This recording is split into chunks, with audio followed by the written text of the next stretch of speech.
A breakfast TV show, if you've got prime spotlight, 3 to 4 minutes, that's a lot of airtime. There isn't necessarily a set length that a podcast has to be. When you've got the hitman for the mafia there, then he can talk as long as he likes. You're not going to say no. But what I like about podcasting versus social media is it allows you to pull all these ideas and get this understanding of how someone thinks and talks and their personality a lot quicker. If you're going to launch your own podcast, be careful. The algorithms are, this mystical beast that you know nothing about. Hey everyone, welcome to another episode of Clarity with Sims Media. I am Henry Sims and here with my dad, Steve Sims. And today we are going to be chatting about the world of podcasting. Why are podcasts important? And how do you even get started with podcasting? What is there to know? What equipment do you need?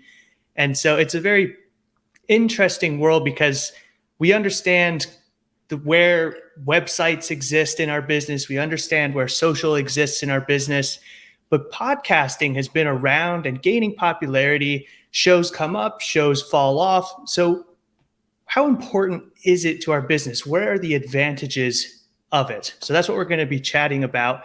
And you are quite as you self-proclaim, a podcast slut. And why is that? Why do you just jump on podcasts? Well, for a start, there's nothing more free than being a guest on someone's podcast. Literally, there is no cost to it. There's also no other medium or platform that can give me anywhere between 30 minutes to 2 hours to promote my philosophy, my mindset, my products, my new book, anything I want. There's no other bit like it in the planet. And it also increases your SEO. In fact, before we go into the show, I'm going to do a spoiler alert.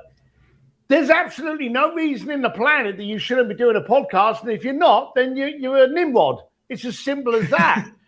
I've done a lot of media, as you know. I've done print, I've done digital, I've done TV, I've done radio, I've done movies, I've done everything. I've been anywhere I possibly can.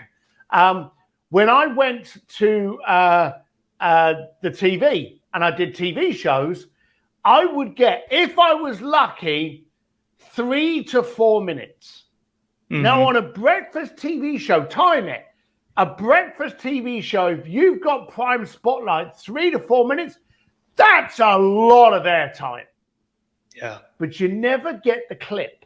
The TV stations always go, yes, if you direct people to this website, which is that, you never get the clip. So you never get any SEO traction out of it. But if you do a podcast with someone, it's digital. You get the traction. You can track it. You can retarget it. So there's much more you can do with a podcast. It's ridiculously cheap to be on somebody else's podcast, and it ain't that expensive to actually even start your own. Yeah. And I like you were saying with TV and other forms of media, you may not actually get a lot of time out of it. And I think that's one of the big advantages to podcasts is there isn't necessarily a set length that a podcast has to be. One of my favorite guys, our friend Roland, his podcast, Business Lunch, that one, he'll have episodes that are 30 to 45 minutes, but then he'll have episodes that are like 5 minutes, just as he's walking around in the airport with his AirPods in and has an idea pop up in his mind that he wants to share. And so it can be super informal and there's no necessary length to it. But what I like about podcasting versus social media is it allows you to pull all these ideas and get this understanding of how someone thinks and talks and their personality a lot quicker, because through social, everything's very short form. And so you're constantly having to, one, get your stuff in front of someone, which is already tough to do. But even when you do, you're going to have to get so many pieces of content to get an idea for how someone acts and talks and even just how they piece sentences together. That's all super important to hear how someone thinks and operates. But with social, you have to pull so many clips to be able to get that.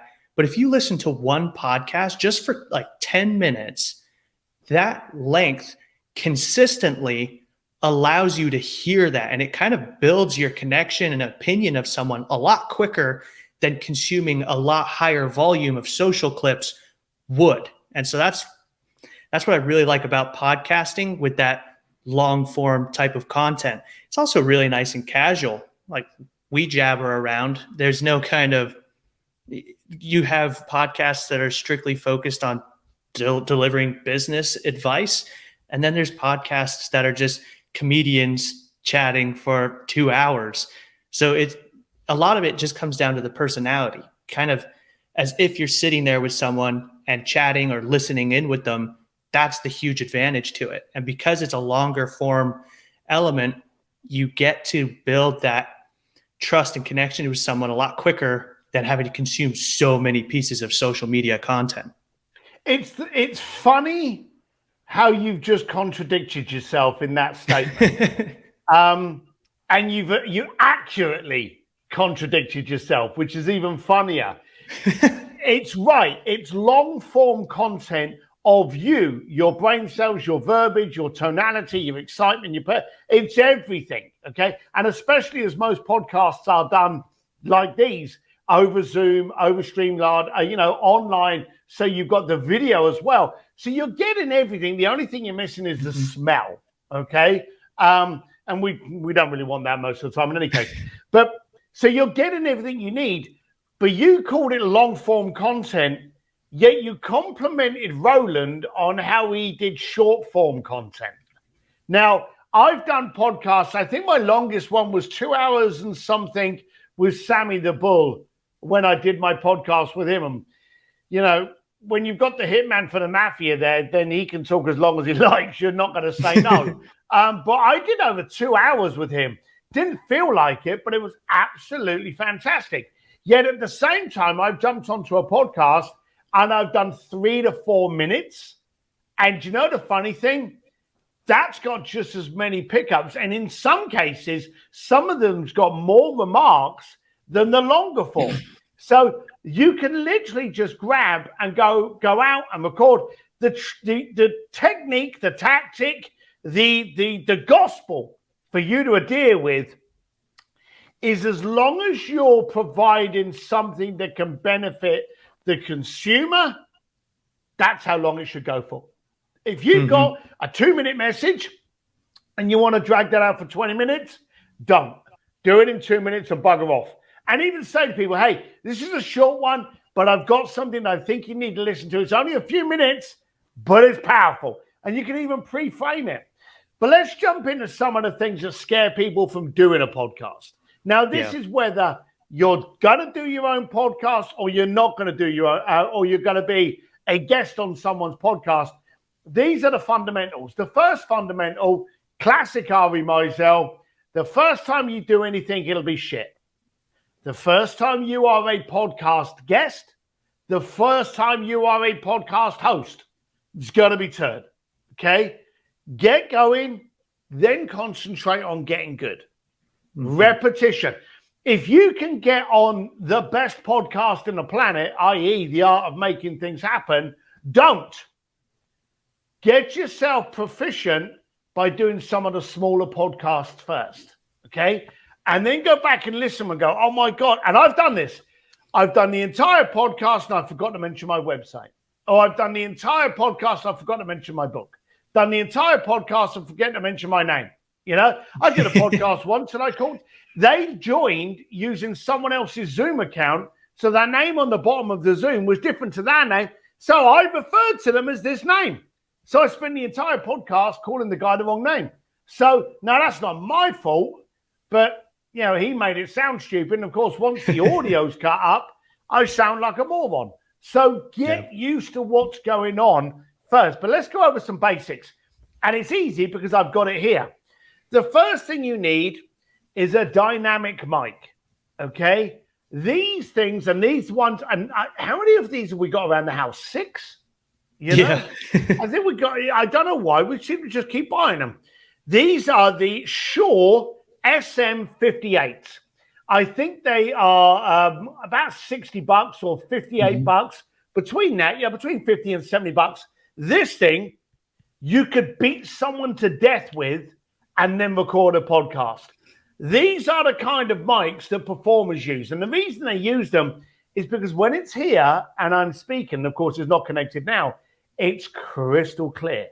If the gardeners are, and this is why I use it, if the gardeners are outside my studio, you can't pick it up. If a plane flies over or helicopters, when we're here in LA, there's always a bloody drive-by going on somewhere. The helicopters, you can't pick it up. Now, I can hear it in the studio, but when I play it back, this little bugger doesn't pick it up. And you see this when a performer's performing. They sing away, and then they just do that with the microphone and get a couple of breaths in before the next singing bit. That little bit of difference allows them to breathe without it being picked up. So these microphones, you need to keep them close. They are immensely good, but only 10 inches away, and you're in stereo silence, which is good. So the first thing you need is a dynamic Shure SM58. Yeah. The other mic is called, I think it's called a condenser mic, isn't it? I believe so. I think so. And that's the classic Yeti. Okay. Now, the Yeti's great, but it's not dynamic. The difference between a dynamic is that it picks up close. It doesn't pick up a short distance away. The Yeti will pick up everything. So your room has to be super duper quiet. If a helicopter comes over, if the cat screams, if your kids moan, it's going to pick all of that up. So if you're going to get a condenser mic, then make sure you're in a really quiet setting and not in an echoey room. If you're going to have a room where you want better sound, go for a dynamic. That's the first thing. The second thing, I like this thing. This is a Shure, and we don't get any money out of it, so there's no affiliate links. A Shure X2U. This is what this does. It allows you to increase the mic, the gain. It's got a little bit of editability in it. And Henry will tell you, I hate having too many buttons to bloody edit. I like to push a button and start. This thing's rocket science. It's just like rocket fuel. You literally plug it in the back there, connect that, and that's what it looks like now. It adds a bit of weight to the bottom, okay? But nothing that you couldn't handle. And then the finale is this little cable here. Now, most of the new computers have, what is this? Is this a C? Where am I? I can't see it. Yeah, USB-C or Thunderbolt. Right. Now, that connects to a modern day. All you do is you connect that to the bottom. Let me get this right. This is like one of those bad videos. And here we have one I already made. That goes like this. That goes in your computer. And then you just select the sound and you're done. And I bought this little thing as well, a little stand, tiny little stand, sits on the edge of your desk. I think you've got a couple of these as well. And it can be down here. The microphone can be put in like that, just at the bottom, and you're golden. And you can record on anything from the photo booth, Zoom, really, really good quality. And there's so many products out there. We use StreamYard. This is StreamYard. StreamYard boys, we love you. We keep plugging you. Why aren't you paying us? But we love StreamYard. Squadcast is good. Zencast is good. Riverside's good. Zoom's good, as long as you got good Wi-Fi. So there's many ways of you being able to do the recording, but understand, and it was a friend of mine that told me this. Well, it was actually Ari Meisel, because he's evil. He said, when you start the podcast, do 16 podcasts and then come back to me. And I went, why have I got to do 16? He said, it's the algorithms. The algorithms are, this mystical beast that you know nothing about. So I went, so I did 16 podcasts. And I went back to him and I go, right, I've done 16. What do I do now? And he said, listen to the first few and delete the ones you hate. And I said, what about these algorithms? He was like, man, there's no algorithms. You just got to go back and listen to how bad the first ones were. We rescued 4, I think. Christy had confirmed, but I think it was 4 we rescued out of that 16 because they were so shit. And even now, compared to how we are now, to how we were, even you, everyone's all kind of like, hello, I am glad to be. You're like a paranoid android. But now you get very conversational, and you understand that a podcast is someone else eavesdropping on a conversation you're having at the pub. And as soon as I realized that I'm talking to someone in a bar or in a coffee shop, and I'm genuinely going, how did you do that? The second you realize that it's conversational, anyone can do that. So practice, relax, buy those products. Again, they don't have to be the Shure ones. I'm sure there's some other kind of like adapter USB to your phone, to your computer. But I think this entire package that I've just shown you may set you back, I don't know, $150, and it's dynamite, and it will last forever. And then you're ready to go. But I think before you start, two things. If you're going to launch your own podcast, be careful. And Ed Parco actually has a speech on this. I think it's called 1023. There's a period between your 10th and I think it's your 23rd episode, and Ed will be able to kind of comment on this. The most podcasts die. You know, so if you're going to do a podcast, ask yourself first, is it for ego? Are you looking to start one so you can sell it for $1 million like Joe Rogan did? Because Joe Rogan is the only one to ever have done that. So it ain't a regularity. Or are you doing it to enhance your brand, your product, your tonality, your visibility? Is it for all of those things? I.e., is there a purpose? Does it move the needle? If it moves the needle, go ahead. If it's for ego, you know, take your clothes off and run down the high street. You'll get just as many eyeballs. But do it to move the needle. And I would definitely suggest before you start doing your own podcast, get on others, okay? And learn how it works. Learn how to use the mic. Learn how to kind of come up with interesting conversations. And understand there is a huge difference between being a host and a guest. Huge difference. Huge difference. I'll actually probably give a shout out, although he's an aggravating little man, Michael O'Neill. He does Solopreneur. He's got a great voice and tone and flow and great at introductions. I think he's actually got a media or radio background, but he's very good online. So's Ed Parco. So listen to other people. And I think Michael O'Neill actually did a video on picking the best sound systems. Because I remember I had a Yeti at first, and he contacted me and he said, hey, I saw you got a Yeti. That's great. If you want to just pop the door open, but for what you want, you need a dynamic. So he was the first one to call me out on that. So I'll give a little shout out to Michael O'Neill, but that's just, I won't be any further nice to him because I don't want to be. But yeah, and he gave the recommendation for my mic as well. He did? Mine's just, it was, we were like, what's a simple, easy to get started mic that doesn't take much effort? And it was Audio Technica 2005 USB.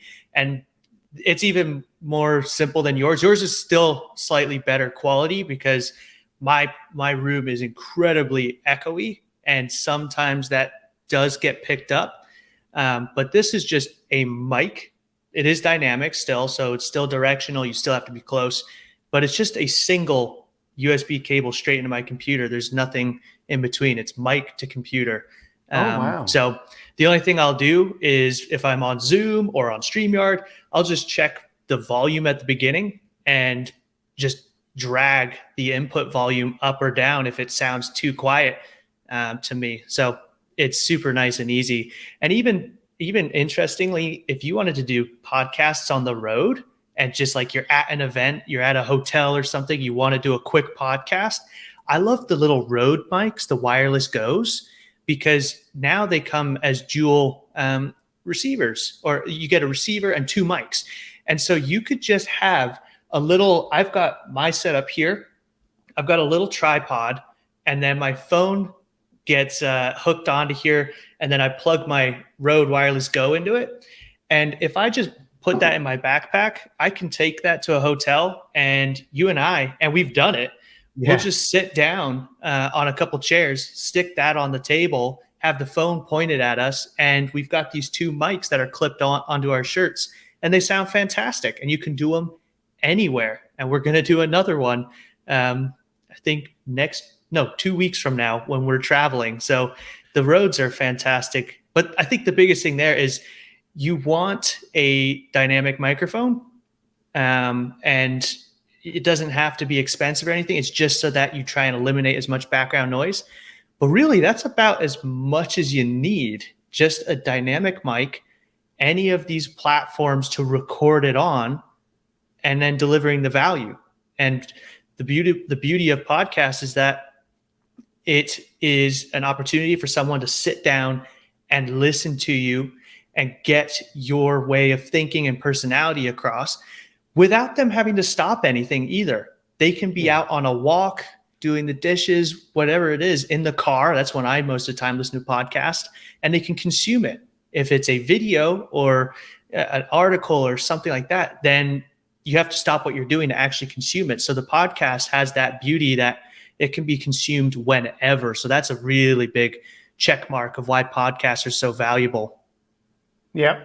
In fact, I think we'll probably end up doing ours live from TNC in a couple of weeks' time.